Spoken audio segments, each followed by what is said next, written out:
Di pedalaman hutan pegunungan Papua, kelompok KKB terpaksa mundur. Nyawa mereka terancam oleh satuan pasukan khusus kucing yang ditugaskan untuk memberantas mereka. Di barisan paling depan berdiri komandan mereka Yanto, sang pemimpin yang baru seminggu menyandang status suami. Malam itu, di tengah tugas yang sunyi, Yanto memandangi foto pernikahannya. Ia mengingat hari bahagia itu. Ijab kabul di Masjid Agung Kota Bogor, senyum Halimah yang tidak pernah ia lupakan. Saya terima nikahnya Halimah binti Sutioso dengan mas kawin 100 gram emas dibayar tunai.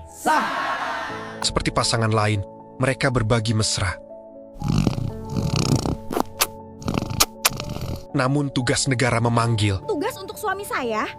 Sayang, komandan kamu bilang kamu tugas ke Papua. Kita kan baru kemarin nikah. Kamu nggak bisa berhenti aja.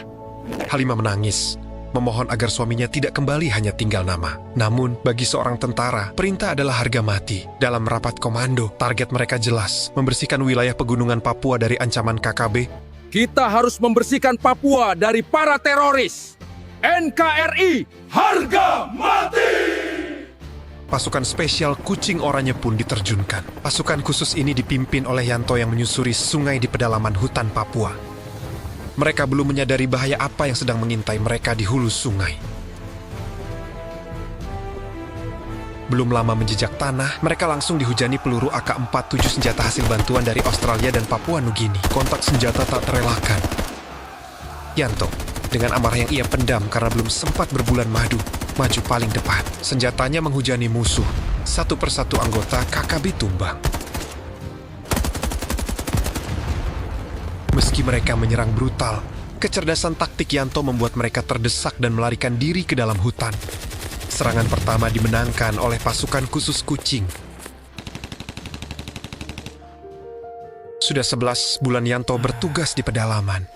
Satu-satunya pelipur lara hanyalah foto dirinya bersama sang istri. Siang itu, KKB menyandera penduduk setempat sebagai tameng hidup. Mereka berharap pasukan khusus menyerah. Namun strategi berani dan presisi diterapkan oleh pasukan oranye. Para sandera berhasil dibebaskan, dan KKB kembali memutar arah, melarikan diri lebih jauh ke hutan. Tak ingin kehilangan momentum, Yanto memimpin pengejaran. Kontak senjata kembali pecah.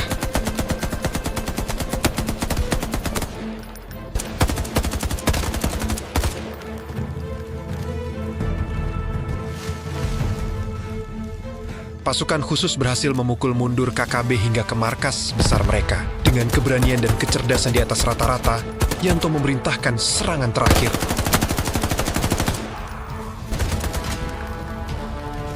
Sebelas bulan tugas untuk menghapus KKB dari Papua terbayar lunas. Bendera Bintang Kejora dibakar dan merah putih berkibar.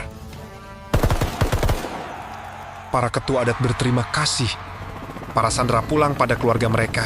Yanto dan pasukan kembali dari tugas berat itu. Namun ia tidak tahu bahwa kenyataan pahit menunggunya di rumah.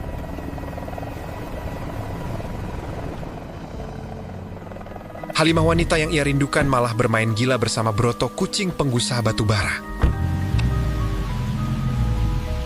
Halimah yang ingin terong besar lain pun terlena dalam hubungan gelap ini. Broto yang sudah tahu kalau Halimah mempunyai suami tak peduli, yang penting nafsunya terpenuhi. Kemesraan mereka pun melebihi para pasangan yang dimabuk cinta. Hari demi hari, malam demi malam, Halimah berbulan madu dengan kucing lain. Seperti tidak memperdulikan suaminya yang sedang berperang bertaruh nyawa. Setiap malam hubungan haram ini berlangsung, keduanya sering beradu mekanik.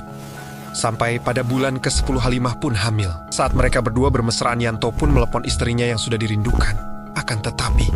Ya Mas Broto, gimana ini Mas? Aku hamil, aku harus gimana ini? Bukan anak suami aku loh. Mas Broto, gimana ini? Yanto udah pulang, aku gak bisa ketemu. Saat Yanto pulang, ia hanya disambut debu dan kesunyian. Halimah, kenapa adek tinggalkan abang? Harapan tentang bahagia runtuh seketika. Wanita yang ia jaga dalam doa ternyata memikirkan terong hitam milik orang lain. Perceraian menjadi satu jalan. Halimah, aku ini suamimu. Tega sekali kau hamil sama orang lain. Aku talak kau, Halimah. Dengan hati hancur dan jiwa yang rapuh, Yanto menerima tugas baru. Siap, Komandan. Saya siap bertugas ke Timur Tengah. Bergabung dalam pasukan perdamaian PBB di Surya Wilayah yang tengah diguncang konflik oleh kelompok teroris kucing. Namun kali ini, ia berangkat bukan hanya karena pengabdian, tapi untuk melampiaskan luka yang menggerogoti hatinya.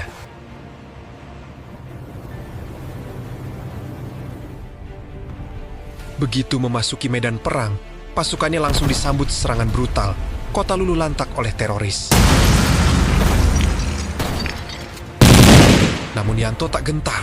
Ia maju dengan amarah yang menuntun langkahnya. Satu demi satu pasukan teroris kucing dikirim kembali ke neraka.